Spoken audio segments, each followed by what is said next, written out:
What's up, guys? West Coast Picks here, and today I got this New Age or New SchlAGE. This was sent to me and pinned up by Lockpicking Lebowski. It has a mummied key, and this is lock number 2 in the trilogy of terror. The first one that I picked was Quick Set Me Free. It was a quick set Euro cylinder. First quick set Euro I've actually ever seen, and the last one, after this one, still in the bucket, is Yale for Help. So, very apt names. Let's see if I can get this thing open. I have already tried picking this lock once, and I got a very good false set, but couldn't get it to go any further. So, after about 7 or 8 minutes of picking on it, I let all the tension back off, and I checked the pins. And I had a seized pin on chamber 2, so I had to actually pull the top off and actually hammered the bottom of the cylinder until the pin came out. But I fixed it, and that was a couple days ago now. So I'm going to see if I can get back into it this time. Hopefully there's no more seized pins here. Let me double check before I start. Now what it was is it was a very small T-pin, and it had turned sideways in the threaded core. And that kind of stuff happens with these challenge locks. You probably wouldn't happen if you were just using a key, but because we're using picks and pushing them up and turning them around and all that stuff, it happens. Anyway, let's see if I can get into this thing.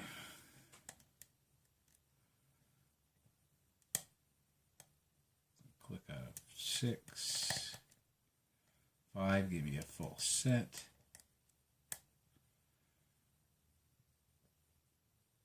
4.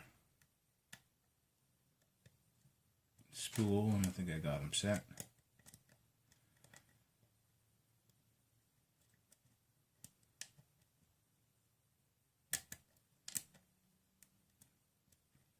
A bit more out of 5.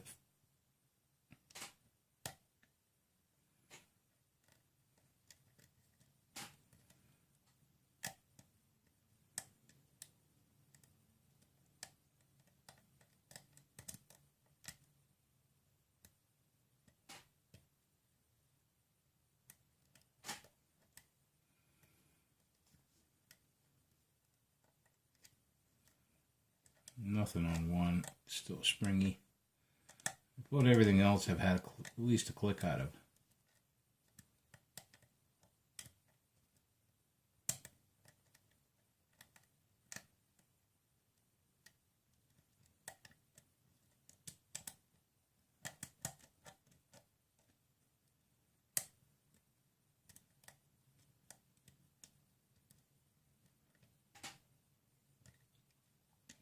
Oh, that was 1. So, got a very good false set now. I'm thinking just a T-pin or something.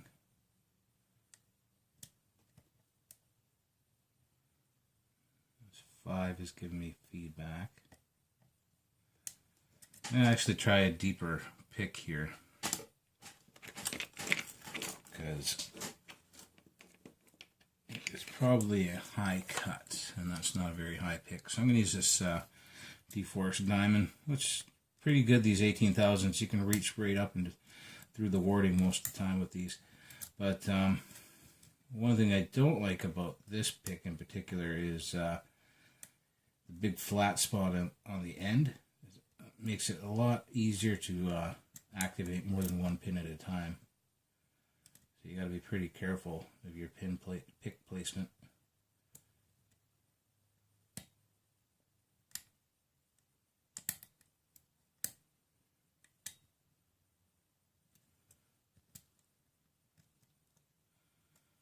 All right. I think I got 5. No more feedback. But I'm still held up by something.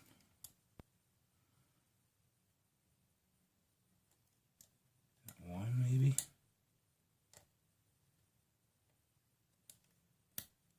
Yep, it was 1. There we go. Now, let's see what's in this New Age, New SchlAGE. First, we're going to take a look at the key.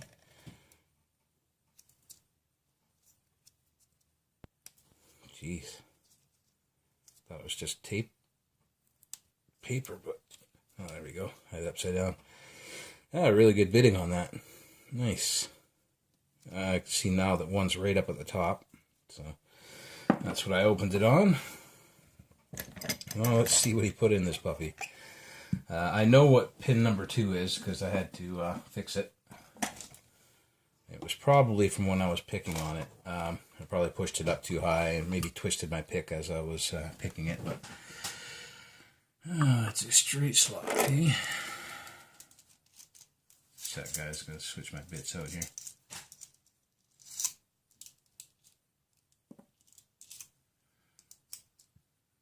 Alright. Not many straight slots these days. Alright.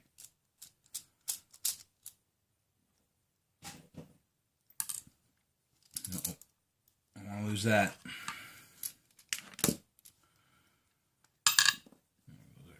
Piece. Got a shim in here. I know there's a T-pin on 1. That's what I opened. I know there's one on 2. Oh man. Yeah, these SchlAGEs are pretty high tolerance. Jeez.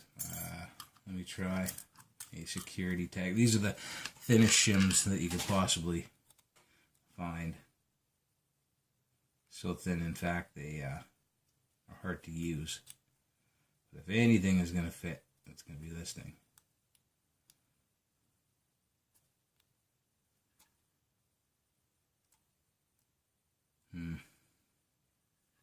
Let's try turning it some more. You know, just a weird spot in the plug.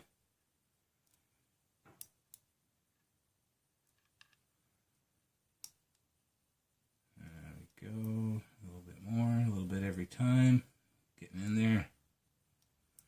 These are very, very slim shims here. You got to be pretty careful with them. They will fold pretty easy. They're thinner than paper. Like, they are very, very thin, almost like a sheet of mylar or something.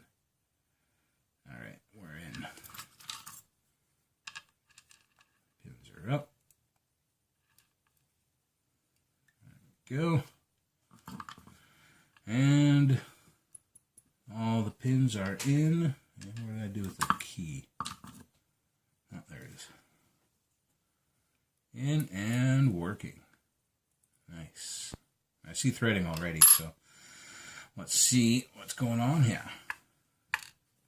Make sure I'm in frame. Yep, all good. So it's standard in 1, serrated in 2, serrated in 3, serrated in 4,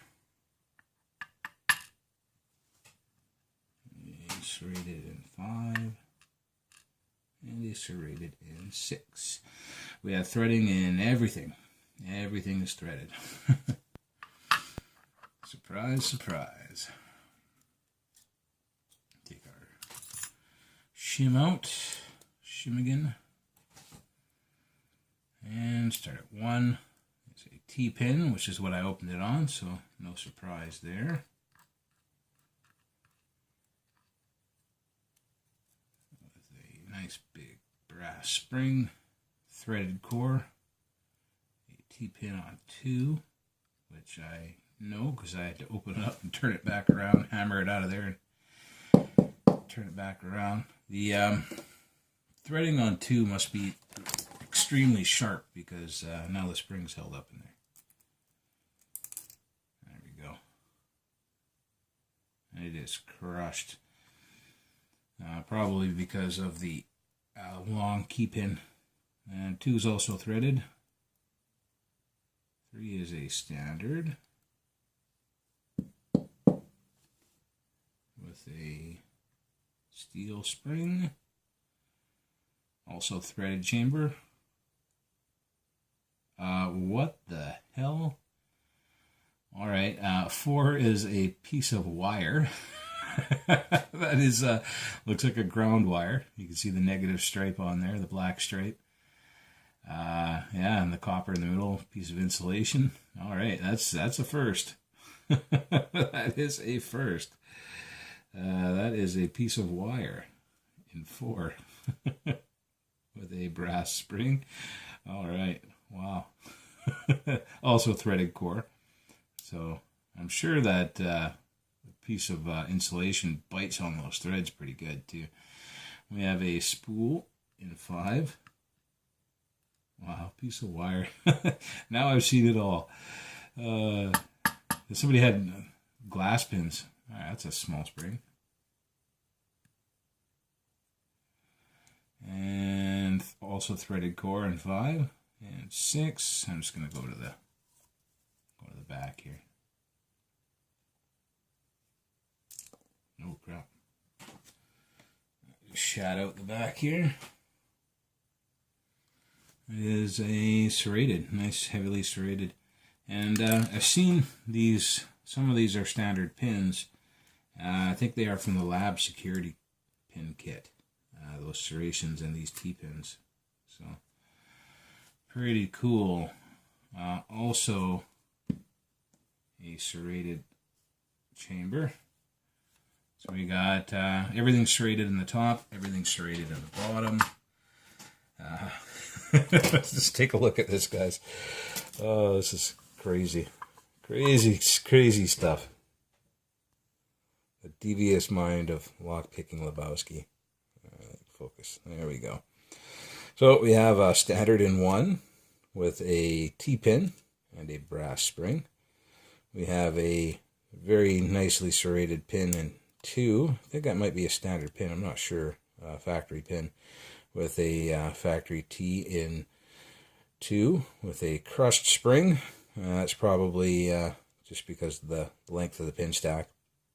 You can see 3 is a little bit crushed as well.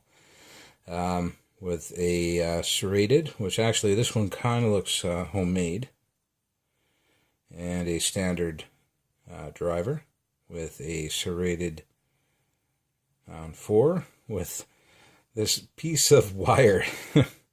So let me see if I could turn this. Yeah, you can see the piece of copper wire in the middle there. This is a ground wire that happens to be the right diameter to fit in a chamber. that is crazy. I've seen it all now.